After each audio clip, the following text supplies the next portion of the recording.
Our next section is about ticketing, live music and ticketing. When I first went to a concert, it was a pretty simple proposition. The stadium was hosting the venue, and there was a promoter, and they connected with the artist, and I simply bought a ticket. I think what we've seen over the last couple of days with the YouTube Fan Fest is there's a whole generation of artists now who are connecting with their fans and stripping out all those intermediaries in between. So this next session, we're going to talk about ticketing for live music and where it's going and what the implications are. So leading our session is Adam Wilkes, Senior Vice President, Music and Touring Asia of AEG Live. So welcome, Adam.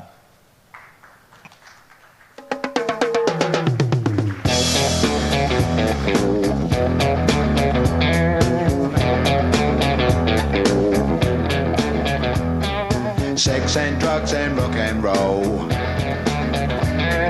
is all my brain and body need. Good morning, everybody. Today we're going to run a panel on ticketing and the monetization of ticketing in Asia. We've got a great panel here with people across the entire industry, from promoters, ticket agencies, and we had an agent, but we can't find him. So, right here.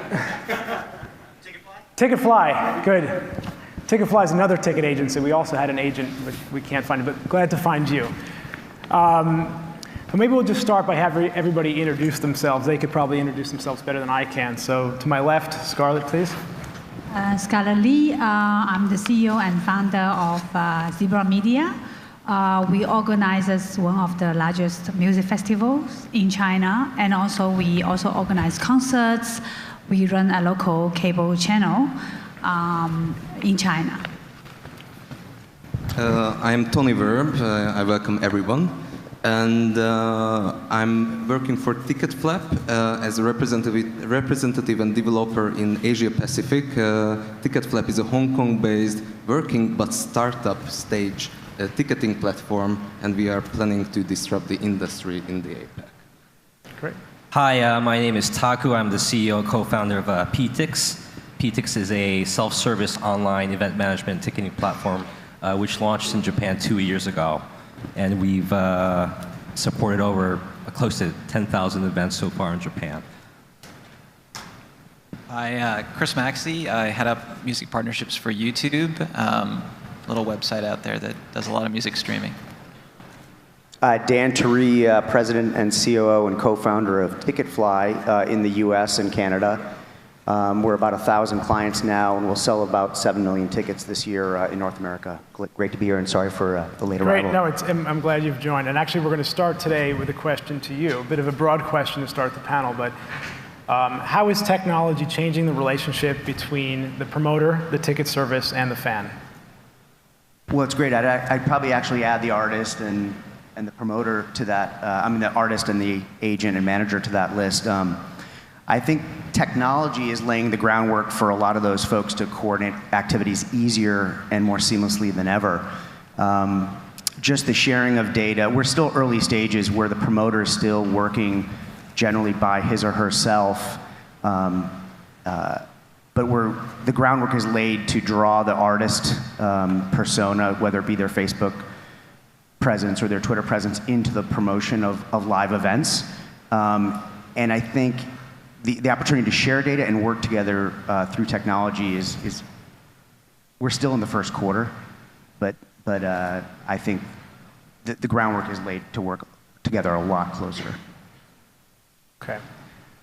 Scarlett, you are one of the biggest organizers of festivals in China. You operate in some tier 2 markets where there's a very large population, but in some ways it's not quite as developed as where Dan is working or some of your other colleagues. Maybe you could describe a bit about how it is, what are the challenges you face, and how are these markets adopting to new technology? We actually operate in secondary cities in China and also first tier, Shanghai. I think the major challenge we face is basically the relationship of trust issue between the promoter as ourselves with our ticketing partners. We have like 4 to 5 major ticketing companies in China, or local. And I think we have been in the business for 5 years. The business now entering, I would say, not a very healthy mode because each of the promoter, we all ask for a minimum guarantee from our ticketing companies. And I don't really want to do that because there is a trust issue, therefore we impose such a term. For promoters like us, we really want a transparent cooperation plan with us. So that is one of the issues, lack of trust. The second issue we have is we found the ticketing companies currently in China, lack of promotion ideas. They are basically managing the sales of the tickets, printing the tickets, that's all. And I think, in terms of, as you mentioned, technology changes, I think everybody is going online and all the ticketing companies will have the data of all the, the buyers, the ticket buyers. They should be able to help us to target, promote of our events, which I think is lack of. The third thing is we are still using paper tickets, and I think which is not very environmental friendly, and it's not very easy to manage, especially dealing with the, Skypers, basically. So I think, mobilizing the ticketing sales is also a very major issue. Scarlett, how are the financial transactions primarily happening for the ticket sales in China? What do you mean by that? Are people buying with credit card? Are they still buying in cash? How do they physically get the ticket? I think I would say 70% of the people now buying online. Okay. Buying online, but when they buy online, they still get a physical ticket. We are not utilizing the mobile technology in terms of barcode and all that, which I think is not very up to date. So what I would share with you is I think there is a huge market in China for ticketing because our market for ticketing sales and the behavior of buying tickets to go to concert is just growing. And it's a huge market. Our concerts and our festivals income from ticketing is double every year. So you can see the huge growth in there. But in terms of service, it's not keeping up to that pace. Are you saying it's doubling in attendance or advance purchase?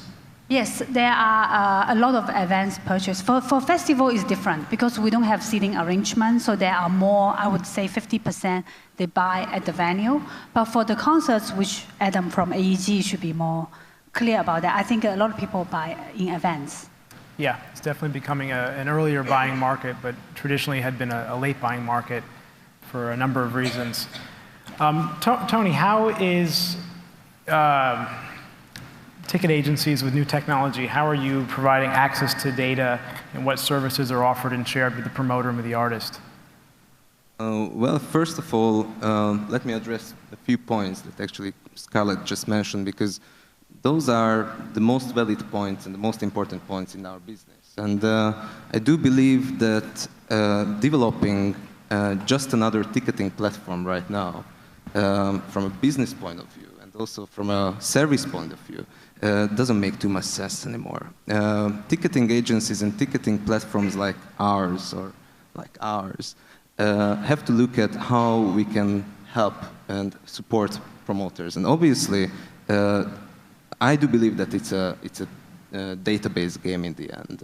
The database that we have and we have control of, we have to give direct or indirect, obviously indirect, primarily indirect access to our clients and actually help them reach out to audiences which are potential buyers and potential guests for their events. So that's the major point. We have to utilize the database and we have to become not just a ticket seller or reseller, we have to become a marketing and sales service company. And we at Ticketflap are in a very luxurious position to actually bring on board all these insights and requirements from the promoters, and that's exactly what we are doing right now, and develop a platform and develop a service which actually truly helps the needs instead of just selling the tickets to the events. So that is the most important part. On the long term, obviously finding the partners like Scarlett in China, but all around Asia Pacific, who are having or who possess these valuable databases and actually have the cool factor of the databases, of their audiences, that is interesting and valuable for other promoters around the region, is a field that I see a lot of potential in. Taku, as companies like yourself and Tony's and Dan, as you expand across different markets and introduce new technologies, are there challenges that you face by streamlining the technology so that it's in sync? Yes, there are many problems that we try to fix on an everyday basis. A huge one is Android. I'm sorry, Chris, but we are about 60% mobile right now, our platform. 60% of attendees buy their tickets on their phone. When it was just iPhone, it was very simple. We just had one platform to deal with, but with the rise of Android and its gazillion handset models, it's becoming increasingly challenging to maintain the quality of the ticket delivery to phone sets. That's one issue that we're trying to solve. But on the other hand, back to the original question, we offer so much more than a traditional paper ticketing model. The way the tickets are selling, 70% of the ticket sales come through Facebook or Twitter, other social media platforms. And again, the data is very valuable. We can push and recommend events to potential attendees based on their past attendance history. And there's just so much more that we can do by shifting from the paper ticketing platform to online, mobile, social ticketing. Chris, maybe you could also elaborate on that a bit as well. How does social media and streaming enhance the ticketing transaction and the consumer experience? How is that data being compiled and shared? Yeah, so I mean, we look at it differently. I mean, we're not in the business to sell tickets, but we're in the business to help artists. So from our perspective, we think social media helps create new demand. So if you look at some of the ticketing platforms out there like Songkick, that can actually crowdsource and bring together audiences where maybe there was an event planned at all. So we try to put new tools in the hands of the artists, insight tools where they can see where their audience is. So they may be actually planning a tour. Where are their fans? So I think that piece can be very complementary to the ticket sale. The other thing that we look at very carefully is where should we be in the value chain? So far, we've decided that the ad-supported business is the way to go, and that can help drive awareness. Whether you're driving awareness through a live stream or video on demand, ultimately that doesn't substitute for being in a venue. But we think that can actually be complementary. I would say that at Ticketfly, one of the first features we rolled out in 2008, actually the first production feature we rolled out was our WordPress stack for the leading music promoters around the US. And one of the key features was the YouTube integration, so we could help promoters merchandise their events better and make sure they could actually see and listen to what that band was going to be like. So you brought up awareness. At the discovery side of the market, everyone understands who Madonna is, but at the club scene, at the club level, it's really important to give all the data and videos and YouTube, Facebook links, bios, so fans can make good decisions about what they're going to do on Friday night. Great.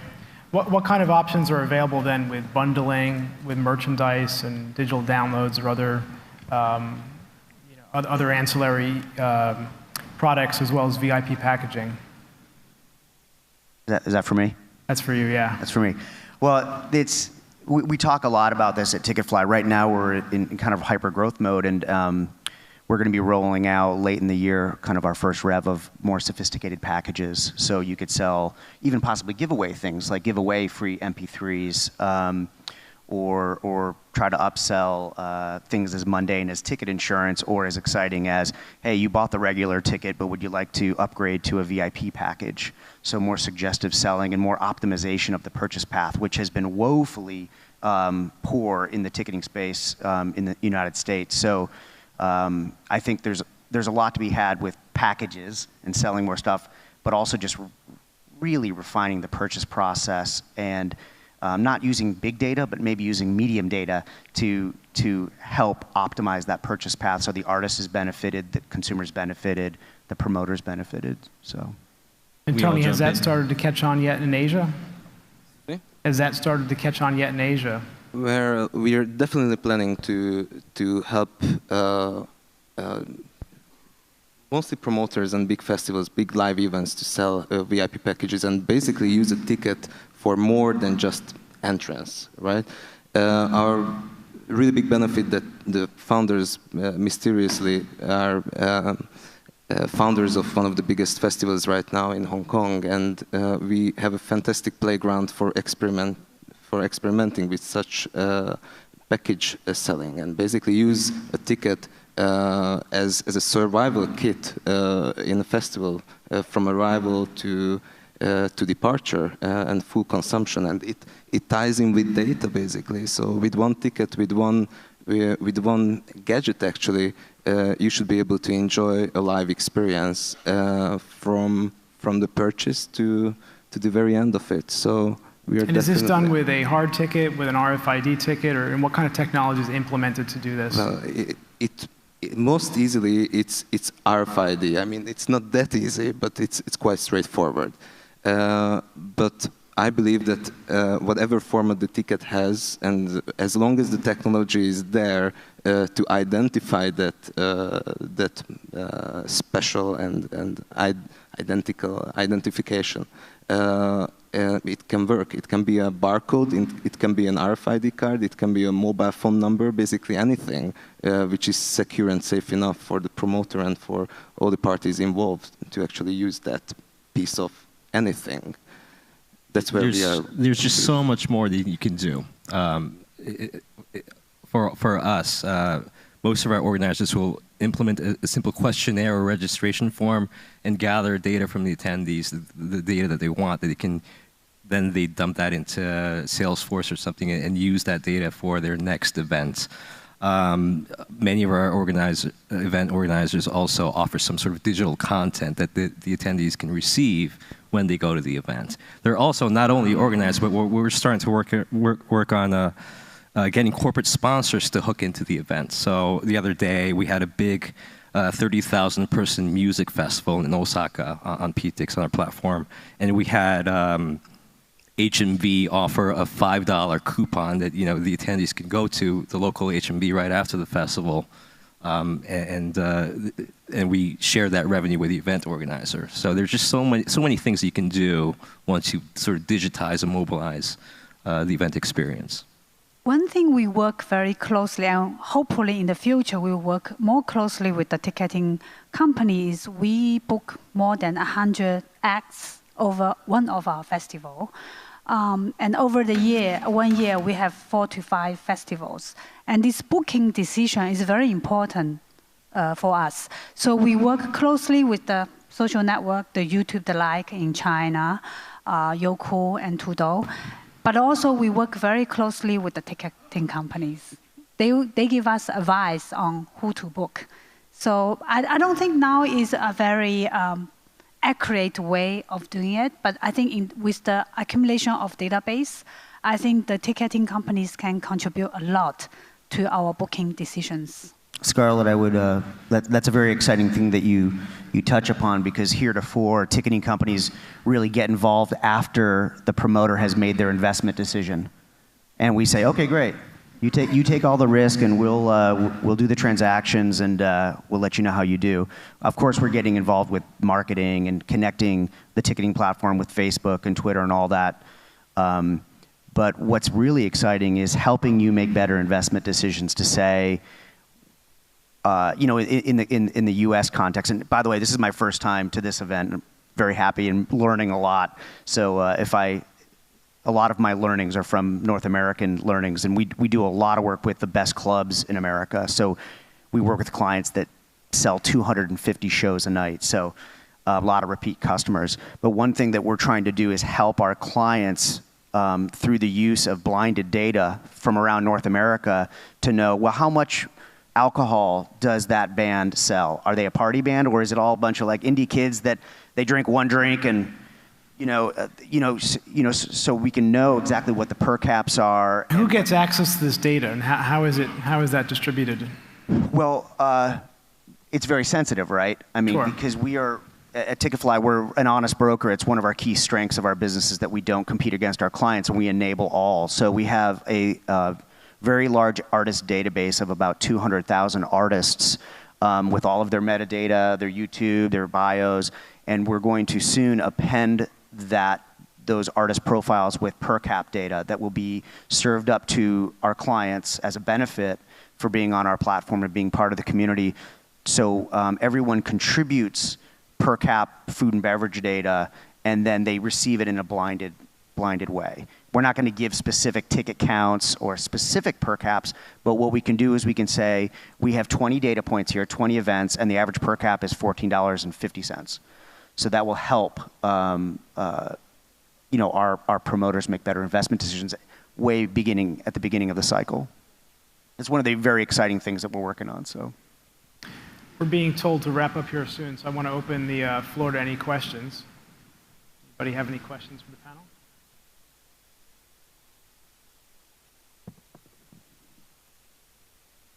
Michael Enoch, right there. What was that? Your question, please.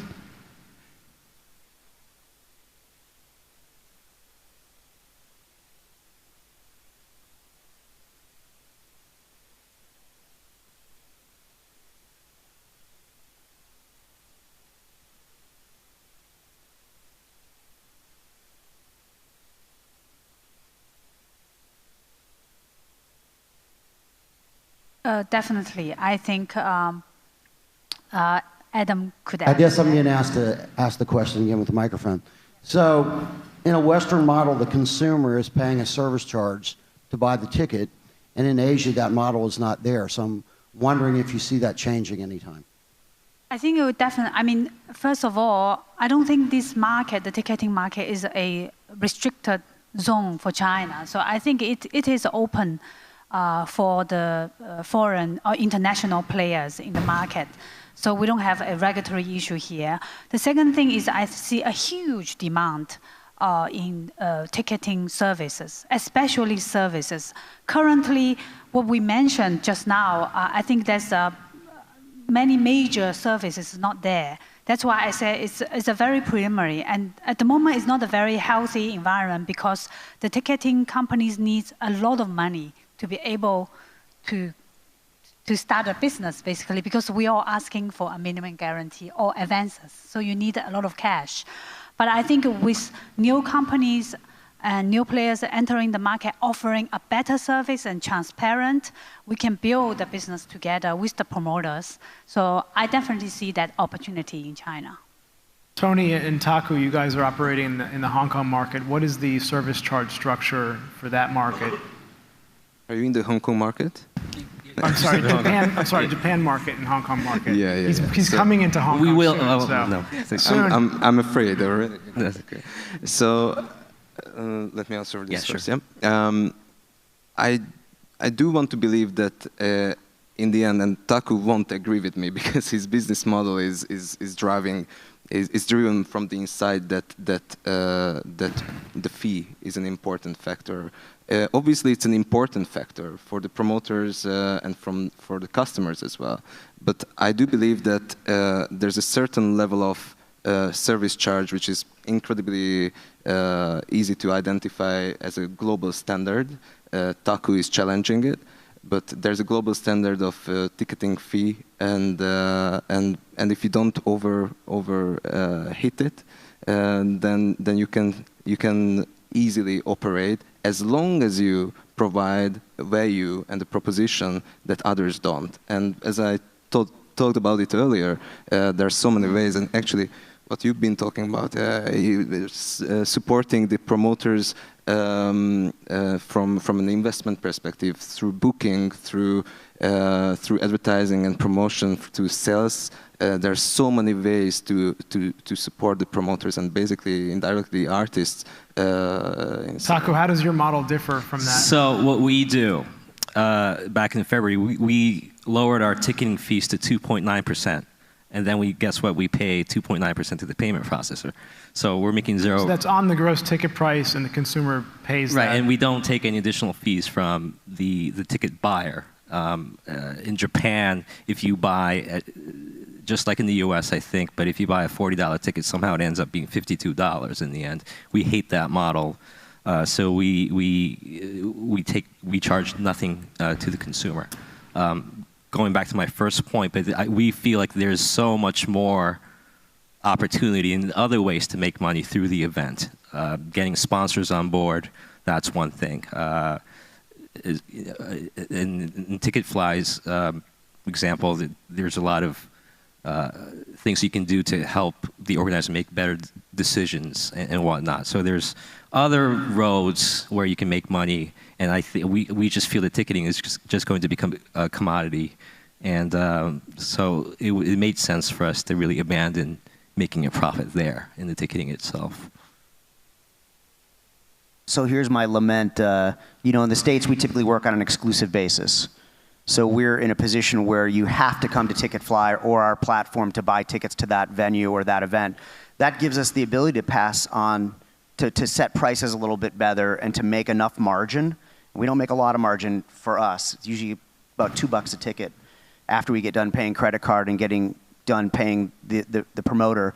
You know, I've been to Europe 4 times in the last 3 or 4 years, and you know, my former company, TicketWeb, used to be in London and still is. But it's difficult when it's a non-exclusive market. If we're all ticketing companies and we're all selling the same ticket to the same event, we got to compete on price. And it's hard for the ticketing company, as Scarlett was saying, it's hard for the ticket company to make enough money to invest in the product, to create new services. In the States, we have that. But wherever there's going to be non-exclusive ticketing relationships, it's going to be difficult for companies to grow themselves, to provide these wonderful services that we all know are completely available. It just says, who's going to pay for my engineers to build this stuff? So I have a question. I'm a big proponent of exclusive representation. I don't know, in China, I see some examples. How does it in US or the other markets, how about a club service? Like you offer a a membership you're fee. a Ticketfly then you VIP. Get access to all, yeah. Yeah, we're looking in at this. I think it has to be reconciled with how managers and artists feel about their inventory. You know, 50 tickets out of their 500 tickets being used to support something that they're not directly benefiting from. I think you can get away with some things. What we're going to work on, you know, we're focused mainly on products that are not controversial, but are delightful to the consumer, meaning, Scarlett, you were the biggest social influencer for this event. Here are 2 free drink tickets, or here is a pass to the VIP lounge, something that no one's going to complain about. So we're working on those low-hanging fruit now, and then over time, I think we've seen a couple of our clubs, and we do support some of their VIP programs, but it's more like, give us $5,000 and you'll always have access to 2 tickets to any show during the year. And you can be in the VIP lounge. We see that on a small scale, but it hasn't been blown up into a broad kind of VIP program.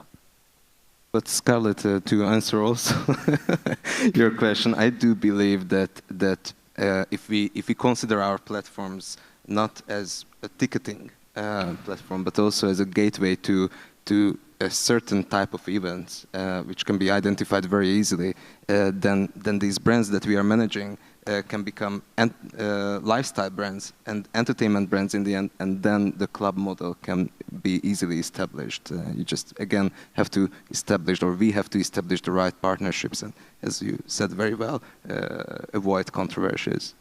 Great. Well, thank you all for your time today. Thank you.